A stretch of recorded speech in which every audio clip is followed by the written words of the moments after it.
రాజధాని గ్రామాల్లో మౌలిక వసతుల అభివృద్ధి పనులు ముమ్మరం చేసినట్లు మంత్రి నారాయణ తెలిపారు. 900 కోట్ల రూపాయలతో డీపీఆర్ సిద్ధం చేసినట్లు వెల్లడించారు. ప్రభుత్వం ఇప్పటికే నిధులు విడుదల చేసిందని, వచ్చే నెలలో పనులు ప్రారంభించి 6 నెలల్లో పూర్తి చేస్తామన్నారు. రాజధానిని గుంటూరు, విజయవాడ సహా పలు ప్రాంతాలకు అనుసంధానించే రహదారి పనులు వేగవంతంగా సాగుతున్నాయని తెలిపారు. వెస్ట్ బైపాస్ను త్వరలోనే ప్రారంభిస్తామని పేర్కొన్నారు.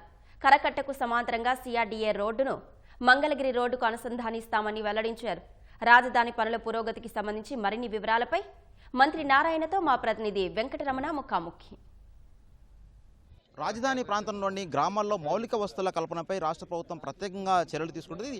ఈ గ్రామాల్లో మౌలిక వసతుల కల్పన చేసి ప్రత్యేకంగా అభివృద్ధి చేసేందుకు ప్రత్యేకంగా నిధులు కేటాయించి అభివృద్ధి చేస్తుంది. అదేవిధంగా రాజధాని ప్రాంతంలో రోడ్లను కూడా శరవేగంగా అభివృద్ధి చేస్తూ పనులు పెట్టిస్తుంది. దీనికి సంబంధించి పూర్తి వివరాలను మనతో పాటు పురపాలక పట్టణాభివృద్ధి శాఖ మంత్రి నారాయణ గారు ఉన్నారు. వారిని అడిగి పూర్తి విషయాలు తెలుసుకుందాం. సార్, రాజధాని ప్రాంతంలో ప్రధానంగా ఈ మౌలిక వసతుల కల్పనకు రోడ్డు అలాగే ఇతర పనుల నిర్మాణాల కోసం కానీ ఎట్లాంటి చర్యలు తీసుకుంటారు, ఎంత కేటాయించారు? అంటే ఏదైతే 29 గ్రామాల్లో అంతకుముందు ల్యాండ్ పూలింగ్ చేసామో దాంట్లో ఇన్ఫ్రాస్ట్రక్చర్ డెవలప్ చేయాలని ఆ రోజు శాసనసభ్యులు అడగటం, దాని మీద యాక్చువల్గా గవర్నర్ ముఖ్యమంత్రి గారు యాక్సెప్ట్ చేశారు. దాదాపు 900 కోట్లతో ఎస్టిమేట్ చేశారు. అయితే అధికారులు డిపిఆర్లు తయారు చేసి మళ్ళీ శాసనసభ్యులకి యాక్చువల్గా ఇవ్వటం, వారి శాసనసభ్యులు యాక్చువల్గా ఈచ్ విలేజ్లో మళ్ళీ ఆ గ్రామంలో ఉండే ఆ యొక్క పెద్దలతో డిస్కస్ చేసి యాడ్ చేయాల్సింది యాడ్ చేసి ఇస్తే దాంతో ముందుకు పోయేటట్టుగా ఇవన్నీ కూడా 6 నెలల్లో అంటే జూన్ ఎండింగ్ కల్లా కంప్లీట్ అయ్యేటట్టుగా ప్లాన్ చేసామండి. వస్తే నెక్స్ట్ మంత్ పొంగల్ అయిపోగానే అన్నీ స్టార్ట్ అవుతాయి. ఈ లోపల అవన్నీ కూడా కంప్లీట్ చేసేసి ఆల్రెడీ కొన్ని చేశారు కూడాను, ఇంకా కొన్ని వెరిఫై చేస్తున్నారు. చేయగానే అవన్నీ కంప్లీట్ చేసి జూన్ ఎండింగ్ లోపల మ్యాక్సిమం బై జూలై ఎండింగ్ వర్షాలు వచ్చే లోపల 29 గ్రామాల్లో under ground drainage, drinking water, road, cement roads, electric lights ఇవన్నీ కంప్లీట్ చేసే విధంగా ప్రణాళిక చేసాం. ఇది చేయడం జరుగుతుంది. వడ్డమాన్ విలేజ్కి ఒక 10 రోజుల క్రితం నేను శాసనసభ్యులు శ్రావణ్ గారు రావడం జరిగింది. ఇక్కడ ఏదైతే మనం ఇంటర్నేషనల్ స్పోర్ట్స్ సిటీకి 16,666 ఎకరాలు ల్యాండ్ పూలింగ్కి తీసుకోవాలని నిర్ణయించాము. ఆ నేపథ్యంలో మేము ఇద్దరు వచ్చి రైతులతో మాట్లాడినప్పుడు వాళ్ళు యాక్చువల్గా తుళ్ళూరు నుంచి యాక్చువల్గా ఈ వడ్డమానికి వచ్చే రోడ్డు చాలా భయంకరంగా ఉంది చూడండి అంటే, ఆ రోజు యాక్చువల్గా శ్రావణ్ గారు కూడా ఇది ఇమీడియట్గా చేయాలి, టెంపరీగా చేయాలంటే వెంటనే అధికారులను ఆదేశించాను. 1148 మీటర్ల పొడవు ఉన్న రోడ్డుని 98.7 లక్షలతో దీన్ని యాక్చువల్గా కంప్లీట్ చేశారు. లాస్ట్ సండే స్టార్ట్ చేశారు, వాళ్ళు చేశారు. ఇవాళ యాక్చువల్గా శ్రావణ్ గారు నేను రావటం దీన్ని ఇనాగ్రేట్ చేశాం. ఆ యొక్క గ్రామస్తులకు ఉన్న వాళ్ళ యొక్క ఆనందాన్ని చూసి నిజంగా ఎంతో ఆనందంగా ఉందండి. ఖచ్చితంగా ఒకటే నేను చెప్పేది, ముఖ్యమంత్రి గారు ఇచ్చిన దిశానిర్దేశం ఏంటంటే ప్రపంచంలో ఉన్న టాప్ 5 సిటీస్లో ఒక సిటీ కావాలి, మీరేదో టెంపరీగా చేయటం కాదని చెప్పారు. ఈరోజు అమరావతి 29 గ్రామాల్లో జరుగుతున్న ట్రంక్ రోడ్స్ కావచ్చు, లేఅవుట్స్ కావచ్చు, మీరు అందరూ చూస్తే తెలుస్తుంది ఆ స్టాండర్డ్లో జరుగుతున్నాయి. ఇవన్నీ కూడా కొన్ని 1 ఇయర్లో అయిపోతాయి, కొన్ని 1.5 ఇయర్, కొన్ని 2 ఇయర్స్, కొన్ని 2.5 ఇయర్స్.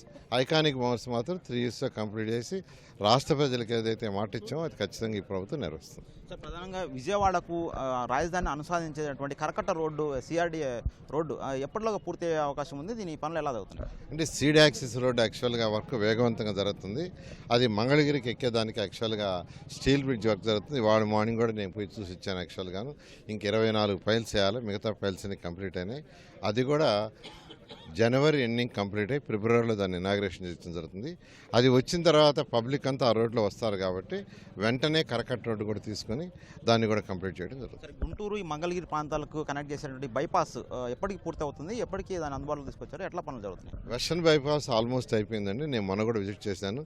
2 దగ్గరలో మాత్రం చిన్న బాటిల్ నెక్ జరుగుతుంది. వాళ్ళు సంక్రాంతికి పూర్తి చేస్తా అన్నారు.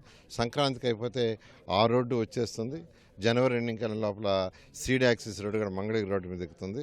కాబట్టి ఇటు గుంటూరు నుంచి వచ్చేవాళ్ళు వెస్టర్న్ బైపాస్ ఎక్కితే అమరావతి E8లో దిగేయగలరు. అదేవిధంగా హైదరాబాద్ నుంచి వచ్చేవాడు కూడా వెస్టర్న్ బైపాస్ ఎక్కితే E8లో దిగి అమరావతికి రాగలరు.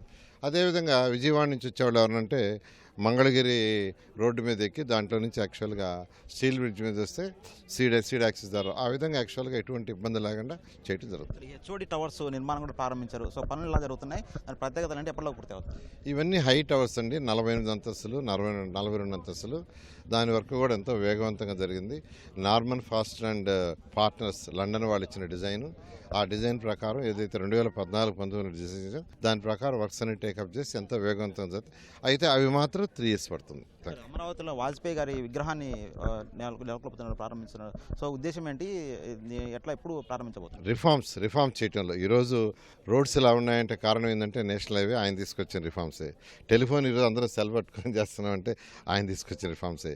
ఎలక్ట్రిసిటీలో తీసుకొచ్చిన ఆ రోజు గౌరవనీయ ముఖ్యమంత్రి గారు నారా చంద్రబాబు నాయుడు గారు వారితో డిస్కస్ చేయటం, దాన్ని వారు యాక్సెప్ట్ చేయటం, మన ముఖ్యమంత్రి గారు ఇచ్చిన అడ్వైస్ని యాక్చువల్గా వారు వెంటనే యాక్సెప్ట్ చేసి ఇంప్లిమెంట్ చేయడం బట్టి ఈరోజు నేషనల్ హైవేస్ అంత చక్కగా వచ్చినాయి, టెలిఫోన్స్ వచ్చినాయి, ఎలక్ట్రిక్ రిఫార్మ్స్ వచ్చినాయి. అందుకని గౌరవార్థంగా యాక్చువల్గా ఏంటంటే ఒక పార్కులో ఆయన విగ్రహాన్ని పెట్టడానికి నిర్ణయించి యాక్చువల్గా ఆ వర్క్ జరుగుతుంది.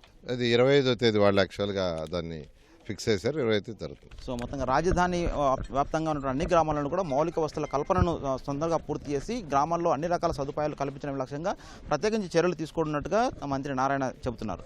కెమెరామెన్ శేషువాతో కలిసి వెంకటరమణ, ఈటీవీ న్యూస్, అమరావతి.